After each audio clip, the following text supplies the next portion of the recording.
Isang OT lang ba ang phone dito, Beb? Oh, yan, narinig nyo guys. Kahit hindi ka daw mag-OT. Phone, agad. Beb, kung gusto nyo bumili.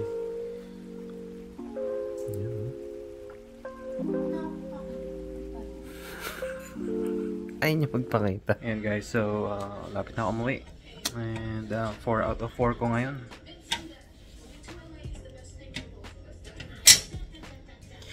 Ang hirap. Ang hirap din pala kapag kwan. May tinuturuan ka. Tapos medyo kailangan i-redirect mo. So, ang magiging topic dito is yung experience ko nung tinitraining pa ako o under preceptorship pa ako. And experience ko na may tinuturuan or may pinipreset ako. Tama ba yun? Kung basta may tinitrain ako. Happy Thanksgiving! Hi guys! Nagbabalik tayo ulit, no? May konting topic tayo. Nakasama natin si Nagaya. Wala pa kaming ginagaya. Ang topic natin ngayon kung share namin sa inyo yung experience din namin. At tips na rin, no? Yung habang preceptorship kasi ba, yung mga nagbabalak mag-US dyan, talagang dadaan kayo sa, sa, yung diba? Dadaan talaga tayo. Dadaan lahat talaga sa preceptorship. Lalo na, para kasing parang novice nurse. Novice nurse tayo. Kaya parang, ilan ba yung gano'ng katagal yung yung preceptorship? 6 weeks. 6 weeks. Yung sa iba, ewan ko lang kung... Ay, 6 weeks nga ba? Iba 6 weeks, iba 4 weeks, iba lampas pa dun. Ikaw, ano ba experience mo? Sa under, ko pa, preceptor ka pa, no? Nung bago ka sa med-surg. Sabong na nga talaga ako. Sabong na siya. Experience. Hindi ko kakat yun. Hindi ako, ang experience ko nung under preceptorship pa ako noon is parang feeling ko, no, hindi ko naman nilalahat, ako lang experience ko lang, no. Hindi ko masasabing negative ba yun, pero parang naiintindihan ko rin sila. Parang wala silang time nang turuan ka. Parang gusto nila isang pakita lang sa'yo, alam mo yun, isang pasada lang, parang gusto nila alam mo na eh. Kasi nga, ina-expect nila na experience. Yun nga. Kasi ito nga yung expectation nila. Akala nila yung setting sa atin dyan sa Pilipinas, parehas lang dito. Lalo na alam nilang RN ka. Kaya akala nila kung paano sila gumalaw dito, anong meron sa hospital nila, o anong sistema sa hospital nila. Akala nila ganun na rin sa atin dyan sa Pilipinas. Ako medyo swerte naman ako nung preceptorship ko. Kasi as in halos spoon-fed talaga ako. Like, parang fresh grad ako. Ganun. Tapos, lahat tinuro. Yun nga lang, na-shorten kasi nga short-staffed. Na imbis na 6 weeks, naging 4 weeks na lang. May kumakatok. Kumakatok ba? Baka may package ka. Ganun lang yan. Mamaya na yung package mo. Pag kumatok yan, bisita yan. So, ako naman guys, sa ER, parang wala silang time turuan ka. Ay, alam niyo naman ng nature sa ER. Yun, wala sinig. May kaibigan kami nagbigay ng pagkain. Happy Thanksgiving. Happy Thanksgiving. So, yun. Alam niyo naman, mundo sa ER, di ba? Parang wala na tayong panahon pang turuan pa yung iba. Kung tuturuan man natin sila, parang gusto natin, agad kuha agad kasi ikaw, busy ka dahil ang dami pang order na kailangan na tapusin. Tapos may mga ibang pasyente ka pang medyo bigla nag-critical, o kaya kung nakakuha ka pa ng critical report, kaya parang ikaw na natotoxic ka na, tapos may tuturuan ka pa, 'di ba? Parang ang hirap. Kaya nung nag-uumpisa ako sa ER dito, as in talaga parang na-frustrate ako na wala talaga akong alam. Parang wala talaga akong alam. Kaya may edge yung mga nag-abroad. Kaso lang, hindi naman lahat din na nag-abroad, eh. Parang feeling nila, parang alam nila. Kaya, culture pa rin eh. Culture pa rin. Kailangan mong masanay ka. Parang, ang hirap, no? Kapag sinabi mong culture, parang, ano yun? Ano ba yun? Magigits nyo kapag dating nyo. Under preceptorship ako, talagang pressure talaga. As in, pressure. Sinusulat ko lahat ng mga sinasabi nila. Pag pinakita nila, parang dapat daw alam na alam ko na. Tapos parang pag nagtatanong ako, tapos ipapaulit ko yung ganito na pinakita na nila sa akin. Parang maiinis sila kasi parang kailangan paulit-ulit ako. Well, guys, iba-iba tayong lahat. Iba-iba tayong lahat. Ako.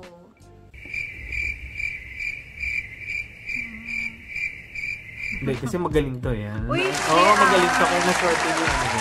Na-shorted yun. Hindi, ang ginawa ko lang kung ano yung tinuro sa akin nung preceptor ko, kung ano yung style niya, as in, exact same style niya noon. Tapos, nung una, as in, siguro mga first 2 weeks, lahat ng patients ko, yung 4, as in, 4 lang muna yung pinahandle. Sumasama siya sa lahat, tapos sasabihin niya yung next na gagawin, or kung paano mag-prep ng meds. As in, all spoon-fed talaga ako. Ganun. Tapos, kung paano yung sistema niya ng pag-med pass and all that. Tapos until unti-unti na, yun nga, kasi na-shorten, naging 4 weeks lang. Pero, lagi pa rin kaming magkasama or magka-buddy. Lagi kaming, magkatabi ng team. So, parang guided pa rin ako. So, kung may questions lang ako, yun, magtatanong lang ako sa kanya. Tapos, ano ba? Tapos, yun, unti-unti, hanggang sa nagkaroon na ako ng sarili kong style, sarili kong routine, or sistema. Ganun. So, yun guys, sa mga pupunta dito, no? Ito na, pupunta na tayo sa advice. Kasi, katulad nga na sinabi ko na paulit-ulit ako, no? Magkakaiba tayo lahat ng learning curve. Pwedeng alam niyo, isang fast pakita learner. lang, fast learner kayo, isang pakita lang nila sa'yo, parang alam na alam mo na, no? Ako kasi hindi ako ganun, parang kailangan, alam mo, ulit-ulitin mo hanggang sa parang magsawa na ako na parang ako naman yung magbibuild ng sarili kong style. Well, ganyan naman tayo noon pa, no? Sa Pilipinas pa, pero iba dito eh, lalo na yung mga gamit. Minsan may intimidate ka kasi parang hindi ka pa naka-encounter ng ganitong klaseng gamit. Parang hindi mo tama ba yung mga pinipindot. Kung merong 5 step 1 and step 2, parang takot ka pa. So, ang ma-advise ko na lang, wag kayong matatakot magtanong. Kasi, lisensya nyo yan eh. Bayaan nyo sila kung naiirita, kunyari, parang feeling nyo, naiirita sila kasi tanong ka ng tanong. Bayaan nyo. Ano nyo yun, safety nyo yan. Safety nyo talaga ang alalahanin nyo. Kasi the more na, alam mo yung parang feeling mo, ay nakakaya kasi tinanong ko na to kanina. Diba, ikaw naman mapapahama kung magkamali ka, eh, hindi mo sinunod yung instinct. Bigay ka isa. Ganun lang din. Kung ano yung sinabi mo, huwag mahihiyang magtanong. Tapos, basta kung doubtful ka, yun, magtanong ka lang. Kahit paulit-ulit pa yung tanong mo, okay lang yun. Kesa nga magkamali ka, tsaka matanggalan ka ng license. And, be gentle on yourself. Huwag masyadong i-pressure yung sarili na ay kailangan mag-gets ko to, ay kailangan matapos ko na agad lahat ng ng tasks, or ma-carry out lahat ng order. Na give yourself like at least 6 months to a year para matutunan yung mga routine or yun. At saka guys, valid yun ganun pakiramdam, yung parang feeling nyo nape-pressure kayo. Ganun talaga eh, di ba? Normal yun. Oo. Kahit saan naman kayong trabahong lumipat eh. Wala namang, ano, di ba? Wala namang bago ka lang, alam mo na lahat. Right. Talagang, ganun talaga. Ganun talaga. Bigyan niyo ng bigyan niyo, kung sino man dyan yung talagang experience na, no, yung nakapag-abroad na, wala naman mawawala eh, kung dadagdagan niyo pa yung alam niyo, di ba? May mga iba kasi na, alam niyo yung parang, unang tingin pa, alam ko na yan, huwag niyo na ituro yan, alam ko na yan. Yung parang, kasama sa ano yun eh, sa pakikisama yun eh, kahit alam mo na yun, yan nyo silang turuan ka ng bagong style. Diba? Kung alam nyo na yung ibig ko sabihin. Or siguro minsan hindi maiwasan yung comparison. Oo. Yung like, ay, dun sa dating hospital na pinag-workan ko, ganito yung protocol nila or ganito yung style nila. I-explain nyo kung medyo na get along na kayo ng, ano, ng preceptor nyo. Explain nyo yung situation nyo. Try your best na i-explain sa kanila yung situation nyo. Kasi ako, in-explain ko yun sa kanila na galing akong Philippines, iba yung setting namin dun. Well, hospital din yun, pero hindi siya pwedeng i-compare sa United States setting. Kasi iba yung kultura natin dun. Pati yung doktor, iba ang panong mag-order, yung parang nurse to nurse na ano na mag-report, iba rin, 'di ba? Ikwento nyo na parang iba talaga, iba ang kultura natin doon sa atin. Pero yung nursing knowledge parehas lang. Same. Yeah, yung concept same lang, pero siguro mag-a-adjust tayo more on sa system. Dun sa charting sa system, tsaka sa mga equipment, lalo kung hindi ka naman nanggaling sa hospital na high-tech. I-explain nyo yung mga gamit. Diba, na mga na-encounter nyo. Kung makakita ka ng gamit na ano, huwag kayong mahihiya na sabihin mo na ano, parang hindi pa ako nakakita niyan. Hindi ko alam paano gamitin yan. Eh, kung sa vital signs machine, okay lang, sabihin nyo, hindi ko alam paano i-operate yan. Punta naman tayo sa experience ng ako naman yung naging preceptor. Ikaw naging preceptor ka na? Ako naging preceptor pero na. Pero may mga bago na nagtatanong sa akin. Hindi lang like formal na tinatawag akong preceptor, pero yun, almost. Ako naman, naging preceptor na ako. Una ako naging preceptor dun sa may tinuturuan akong parang kinakabahan siya. New graduate siya. Last year pa yata yun. Tama, last year pa yun. So, ako, ang ginawa ko lang dun kasi magaling naman talaga sila yung mga dito, yung mga Amerikano. Magagaling naman talaga sila. Competitive. Iba-iba pa rin sila. Yun nga lang, yung na-handle kong yung tinuturuan ko nun, kinakabahan siya lagi. Kasi parang pagpapasok siya sa pasyente, sa room ng pasyente, parang magbubuntong hininga pa siya eh. Kaya ang ginawa ko, sabi ko sa kanya, parang lakasan lang niya yung loob niya, kaya niya yan. Kung ano man, nandito lang ako, magtanong ka lang. Ganun. Yan, pinaramdam ko sa kanya na parang wala ka dapat ikakatakot kasi ang dami namin dito pwede niyang pagtanungan. May naturuan ako sa system. Medyo may edad na kasi yun.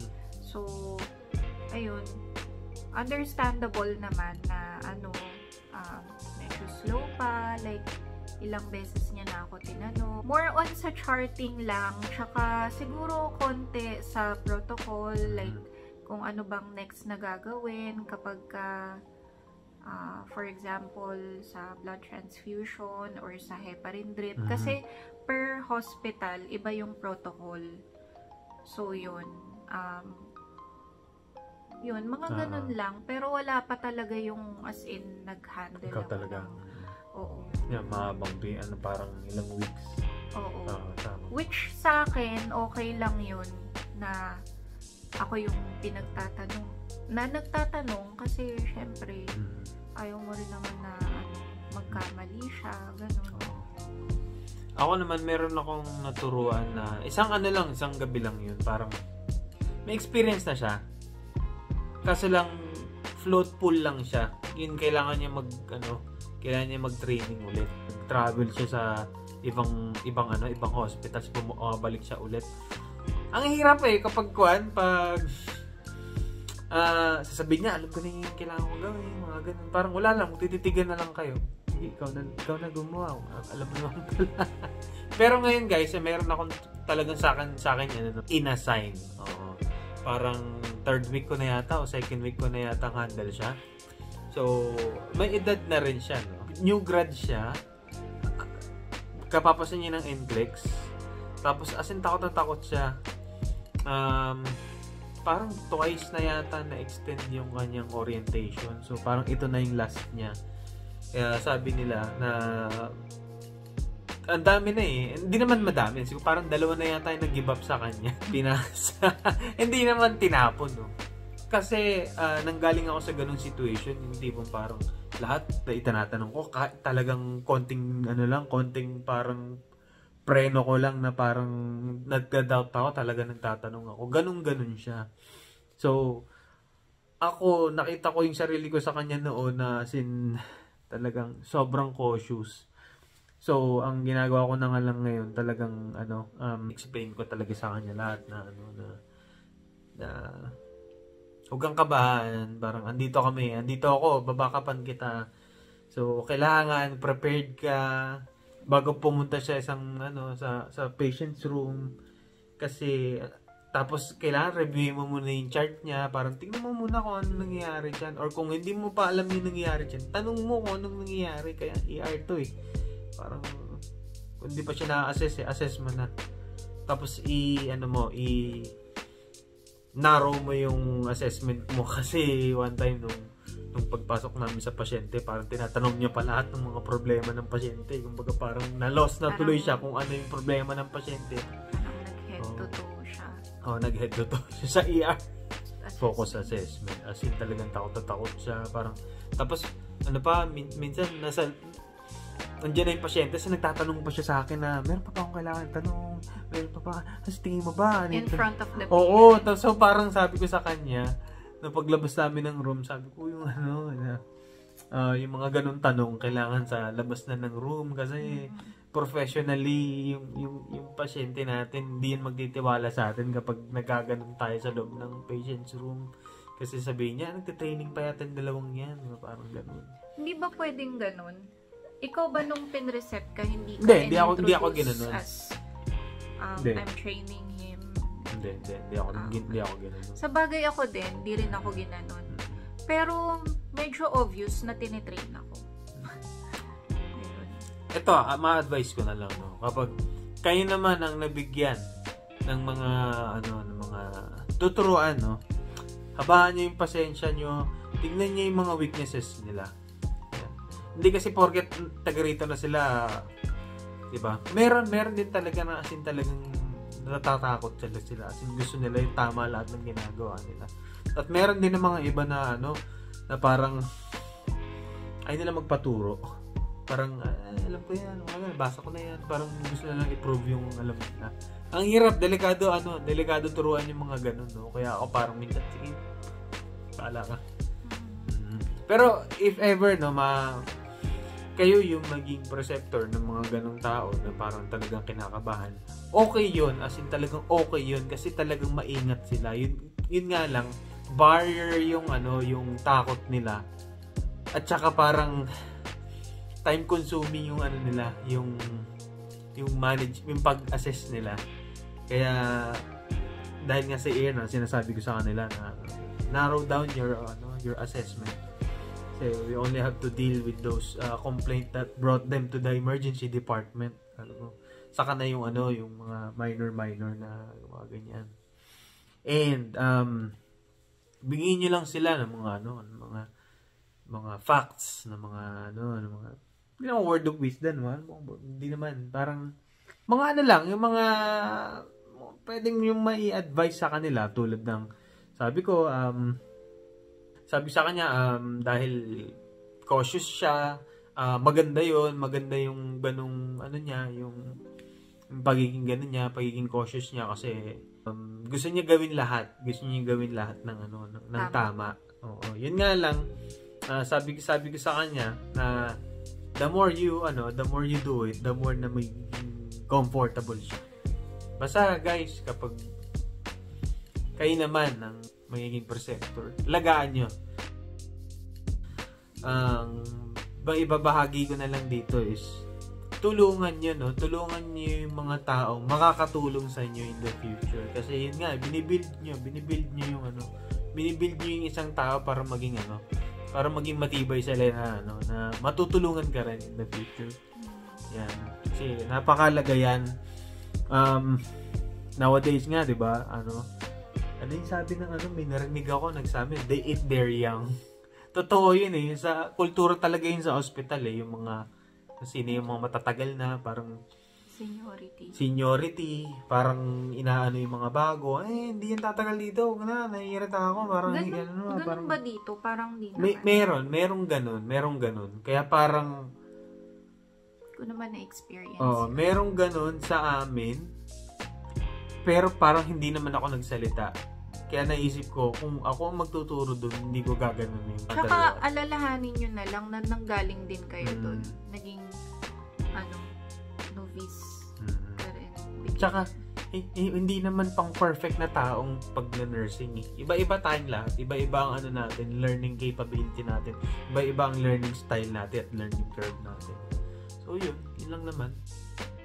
Thank you, and yun lang naman, Happy Thanksgiving. Happy Thanksgiving. Third na Thanksgiving na namin dito sa Alabama, and next year, malay nyo, nasa ibang lugar na kami.